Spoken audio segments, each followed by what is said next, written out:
This is the story of the Albanian warlord named Ali Pasha, who by testing the limits of his power, inadvertently gave rise to modern Greece and Albania.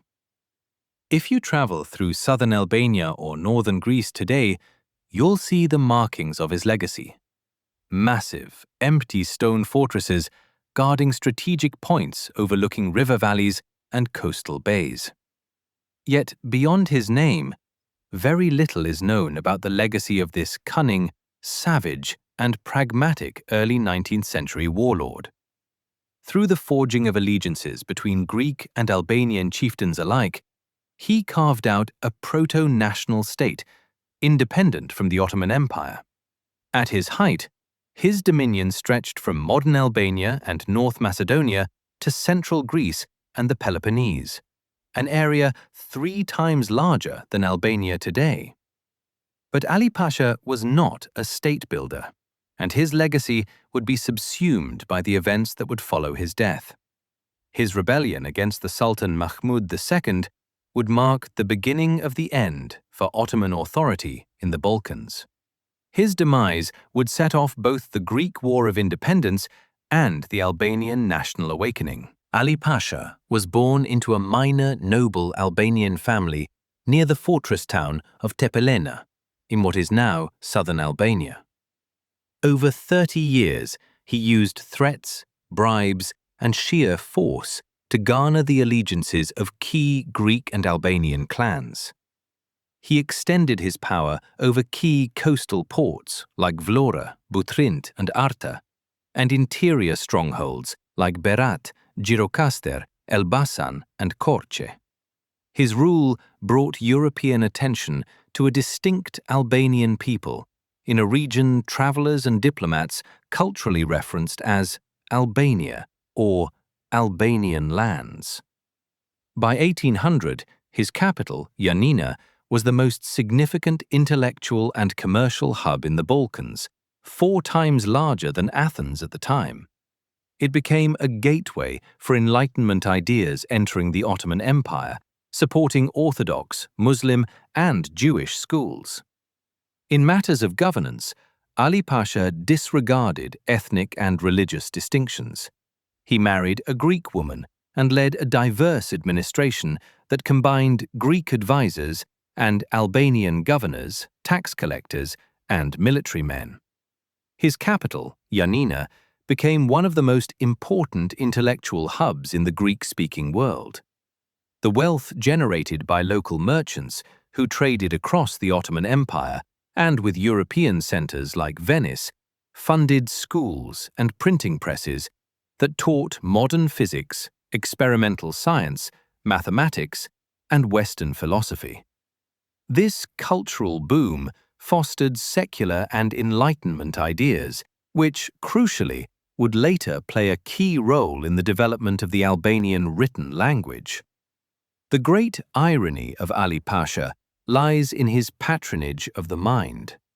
By fostering the very Enlightenment schools and liberal ideas he hoped would modernize his autocracy, he unknowingly cultivated the intellectual seeds of the nationalist movements that would eventually dismantle his legacy and the Ottoman order itself. By 1821, Sultan Mahmud II had finally had enough of Ali's defiance. He dispatched a massive army, led by 2 powerful Albanian military commanders, Khurshid Pasha and Ali's own former commander, Omer Vrioni. In a last-ditch effort, Ali Pasha tried to unite with the growing Greek independence movement. He proposed a joint Greek-Albanian state. That summer, Albanian and Greek chieftains signed a treaty committing to military support for the besieged Pasha. The pact was written in Greek, but was sealed and enforced on the basis of the Albanian code of Besa, a sacred oath of honor, well understood by the Greeks. But the alliance was fragile. A broader Greek uprising was already unfolding rapidly in the Peloponnese, beginning with attacks on Albanian Muslim landowners. Trust evaporated on both sides. By 1822, Ali Pasha had been abandoned by his allies, including his own sons. All that remained were 80 fierce Albanian fighters from his mountain home of Tepelenë. Ali Pasha was lured to a monastery on Lake Pamvotis with a false promise of a pardon. Ali, seeing a trap, drew his musket and shot first. Surrounded, he was struck down in a hail of gunfire.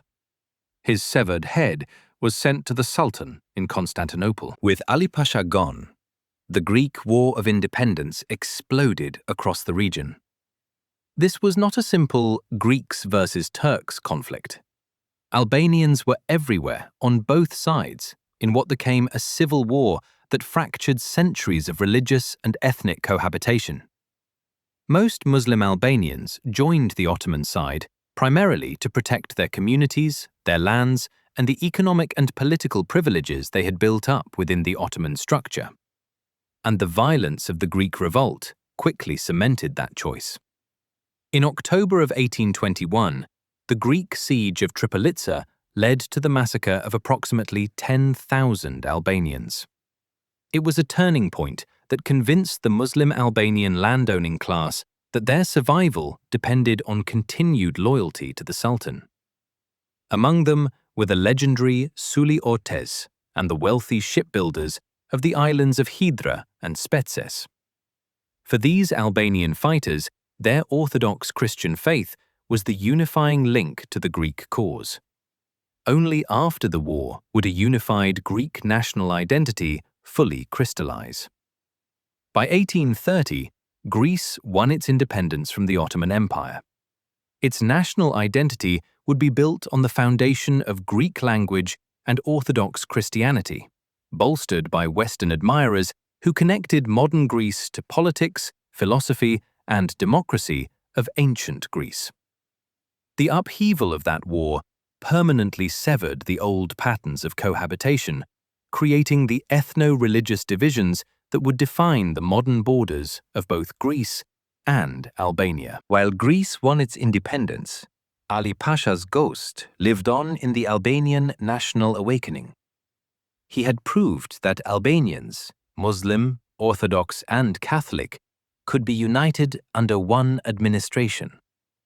He had built a vast network of Albanian elites and preserved a powerful aristocracy whose descendants would later become the key figures of the Albanian national movement. His capital of Jannina was a cultural and education center that sprouted the intellectuals who would promote Albanian written and spoken language. Its main figure, Abdul Frasheri, would unite Albanian chieftains across the regions of today's Kosovo, Albania, and North Macedonia. In 1878, he founded the League of Prizren, advocating for Albanian autonomy. Leaders of the Albanian national movement understood that language was the one thread connecting Albanians of all faiths. They prioritized the Albanian alphabet and established the first schools. Remarkably, the Albanian language had been banned from schools and print until 1908. The committee that standardized the alphabet chose Latin script over both Greek and Arabic. It was composed of Muslim, Orthodox, and Catholic Albanians working together. Modern Albanian identity, unlike its Balkan neighbors, would be anchored in a commonly shared ancient language rather than religion.